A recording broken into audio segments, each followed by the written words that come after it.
விறுவிறுப்பா துப்பாக்கியோட வங்கிக்குள்ள நுழைஞ்சு பணத்தை கொள்ளையடிச்சிருக்காங்க கொள்ளையர்கள். கொள்ளையடிச்சவங்களை விட்டுட்டு வேற யாரையோ பிடிச்சிருக்கீங்க. போலீசாருக்கு அதிர்ச்சி தகவலை வெளியிட்டிருக்காரு கொள்ளை சம்பவத்துல ஈடுபட்ட முக்கிய புள்ளி.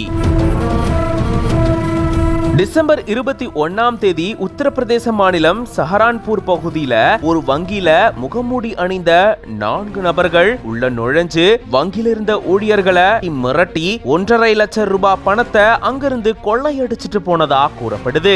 இது தொடர்பான பதபதைக்க வைக்கக்கூடிய சிசிடிவி காட்சியும் வெளியாகி இருந்தது. இந்த நிலையில தான் இந்த கொள்ளை சம்பவத்துல 8 பேர் ஈடுபட்டதாகவும் அதுல 5 பேரை போலீசார் கைது செஞ்சிட்டதாகவும் மீதம் இருக்கக்கூடிய 3 பேரை போலீசார் வரதாகவும் போலீசார் தரப்புல இருந்து தெரிவிக்கப்பட்டிருக்கு. இந்த சூழல்ல இந்த கொள்ளை சம்பவத்துல தொடர்பு இருக்கக்கூடிய முக்கிய புள்ளி அப்படின்னு சொல்லப்படக்கூடிய வின்னி நகர் அப்படின்றவரு ஒரு வீடியோ ஒன்ன வெளியிட்டிருக்கிறது பெரும் அதிர்ச்சியை ஏற்படுத்தி இருக்கு. போலீசார் சொல்லி இருக்கிறது எல்லாமே பொய் அப்படின்னு அந்த நபர் அந்த வீடியோல குறிப்பிட்டிருக்காரு. இந்த சூழல்ல தான் இதுக்கு போலீஸ் தரப்புல இருந்தும் விளக்கம் அளிக்கப்பட்டிருக்கு. வீடியோல பேசியிருக்கக்கூடிய அந்த நபர் மேல எக்கச்சக்கமான வழக்குகள் இருக்கிறதாகவும் அவருடைய குற்றச்சாட்டு ஏற்புடையதா இல்ல அப்படின்னு போலீஸ் தரப்புல இருந்து தெரிவிக்கப்பட்டிருக்கு. பத்தின உங்களோட கருத்துக்களை கமெண்ட்ஸ்ல சொல்லுங்க. மேலும் பல செய்திகளுக்கு பிஹைண்ட் உட்ஸ் பேஜை ஃபாலோ பண்ணிக்கோங்க.